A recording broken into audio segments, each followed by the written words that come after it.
मेला इतना खास क्यों है, आप सोच रहे होंगे, और इसे कुंभ मेला क्यों कहा जाता है। चलिए आपको इसके पीछे का कारण बताते हैं।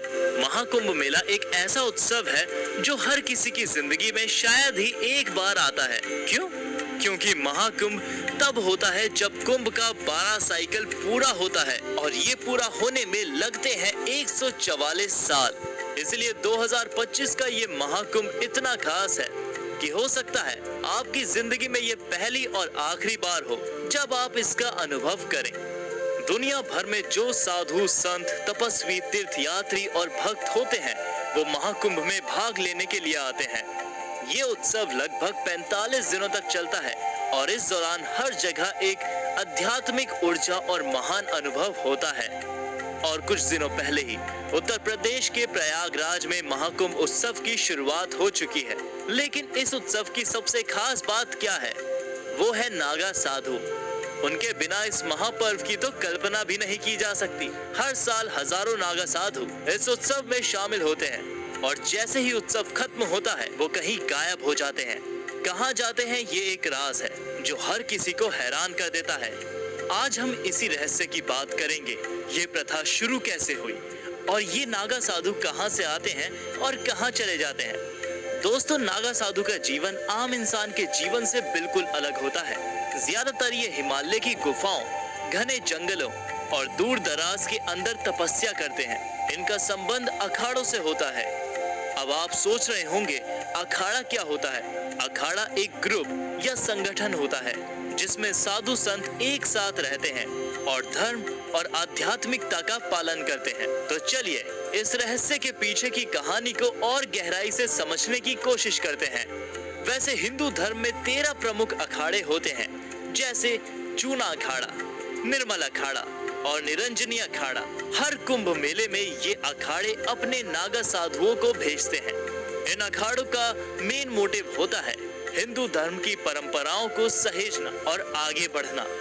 कुंभ मेले में आने से पहले साधु महीनों तक साधना और दीक्षा की प्रोसेस से गुजरते हैं। उनकी यात्रा कोई सिंपल जर्नी नहीं होती। अखाड़ों के आदेश पर ये साधु एकजुट होकर कुंभ स्थल की ओर बढ़ते हैं। रास्ते में वे अलग अलग गांव और शहरों में रुकते हैं जहां लोग उनका स्वागत करते हैं। दोस्तों, कुंभ में नागा साधुओं का शाही स्नान मेले की शुरुआत का सबसे खास और अहम हिस्सा होता है। जब ये साधु अखाड़ों के झंडों के साथ गंगा की ओर बढ़ते हैं तो वो नजारा सच में ब्रेथ टेकिंग होता है। उनके साथ बजते हैं नगाड़े, मंत्रों का जाप और भक्तों की भीड़ इसे अनफॉरगेटेबल एक्सपीरियंस बना देती है। अब एक मजेदार बात यह है कि नागा साधुओं में सिर्फ पुरुष ही नहीं बल्कि महिलाएं भी होती हैं। महिला नागा साधु अक्सर भगवा वस्त्र पहनती है और समाज से पूरी तरह अलग रहती है। लेकिन पुरुष नागा साधुओं की तरह वे पब्लिकली निर्वस्त्र नहीं होती। जहां पुरुष नागा साधु लंबे बाल रखते हैं, वहीं नागा साध्वी सिर मुंडवा कर रहती है और पूरी तरह ब्रह्मचर्य का पालन करती हैं। दरअसल नागा दीक्षा के दौरान 2 तरह के नागा साधु तैयार होते हैं, दिगंबर नागा साधु और श्री दिगंबर नागा साधु। दिगंबर नागा साधु सिर्फ एक लंगोट पहनते हैं और श्री दिगंबर नागा साधु पूरी तरह से निर्वस्त्र रहते हैं। सबसे मुश्किल होता है श्री दिगंबर नागा साधु बनना, क्योंकि इसके लिए संयम और ब्रह्मचर्य पर पूरी तरह डटे रहना पड़ता है। उनकी सभी सेंसेस को खत्म करने का अभ्यास कराया जाता है ताकि वे किसी भी सांसारिक आकर्षण से दूर रह सकें। निर्वस्त्र रहने वाले साधु अपने पूरे शरीर पर राख मलकर रखते हैं। इसके पीछे 2 वजह होती है।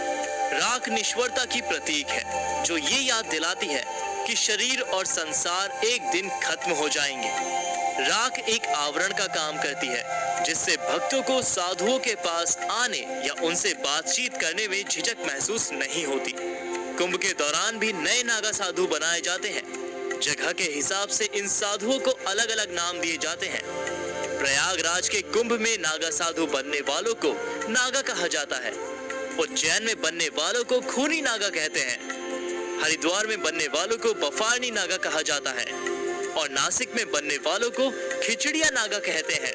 नागा साधु जिस राख को अपने शरीर पर मलते हैं वो कई बार चिताओं से ली गई मुर्दों की राख होती है तो कभी उस धूनी की राख होती है जिसके सामने वो घंटों तपस्या करते हैं। लेकिन कुंभ मेले के बाद ये साधु अचानक कहाँ गायब हो जाते हैं, ये हमेशा से एक रहस्य बना हुआ है। असल में कुंभ खत्म होते ही ये साधु या तो अपने अपने अखाड़ों में लौट जाते हैं या फिर हिमालय और घने जंगलों में तपस्या करने चले जाते हैं। कहा जाता है कि नागा साधु किसी एक गुफा में कुछ साल तक रहते हैं और फिर किसी दूसरी गुफा की ओर बढ़ जाते हैं।